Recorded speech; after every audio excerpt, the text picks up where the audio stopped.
Hello दोस्तों, नमस्ते, प्रणाम। जितने भी हमारे भाई भोजपुरिया दर्शक समाज देख रहे हैं, सब कोई को तहे दिल से प्रणाम है। और देखिए, हम लोग एंजॉय करते करते आज हम लोग इस बार में पहुंचे हुए हैं। पूरे पानी ही पानी है चारों तरफ। और देखिए, ये हमारे भाई संजय धड़कन और वहाँ पे मेरे दोस्त और मेरे भाई वहाँ पे है, नाव के चला रहा है। और ये रहा अलाल बेगिया पुल। और यहाँ के नज़ारा आप लोग देखिए। ये रहा जंगल, और इस आज जंगल में जा रहे हैं हम लोग क्या करने, एंजॉय करने। तो आप लोग को दिखाएंगे अंदर चल के। और आप लोग इस वीडियो से बने रहिए। और ये बेस्ट रिकॉर्ड भोजपुरी चैनल है न्यू संजय धड़कन का। तो प्लीज़ आप सब इस चैनल को ढेर सारा आशीर्वाद दे, प्यार दे। और ऐसे ही इस वीडियो के साथ बने रहे, फिर मैं आपको दिखाता हूँ आगे। तो आइए, अभी पहुँचे हुए हैं हम लोग यहाँ से बहुत दूर तक चले आए हैं। और यहाँ पे अभी हम यहाँ पे सांप चल रहा था, जंगल के अंदर घुस गया है। तो अभी हम लोग फिलहाल उधर नहीं जाने वाले हैं।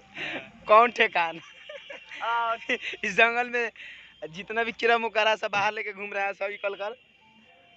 और अभी दिखाते हैं आप लोगों को पतर को जिला ही लाइबू का यहाँ पे शूटिंग हुआ था। अभी यहाँ का क्या बोलते हैं, लोकेशन गायब हो गया है सूखेगा फिर से।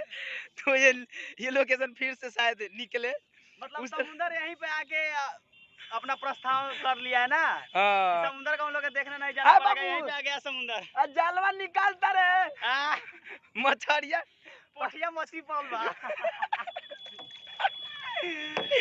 अरे भाई, जंगल के सीन दिखाइए। अभी देखिए जंगल के सीन दिखाएंगे आप लोग। ये देखिए, ये रहा जंगल। और इस जंगल में मंगल करने के लिए हम लोग जा रहे हैं ए भाई चल ना घुमाओ। है आम के गाछ, आम के फुलवारी में चल भाई चलिए अभी अंदर लेके आप लोगों के बीच में चलेंगे, देखेंगे गांव में दहाड़ आया है, कमेंट सेक्शन। हाँ, और किनका किनका भाई के गांव में दहाड़ आया हुआ है, आप लोग कमेंट में बताइए। और अभी हम आप लोगों को लेके चलते हैं आम के गाछी में। आम फड़ल बाकी तो हम लोग पहुंच चुके हैं आमवानी के गाछी में। आम हम लोग पता कि ना समझाए खत्म हो गइल बा भाई आम नहीं के हमनी के आवल सारा काम व्यवहार तो कर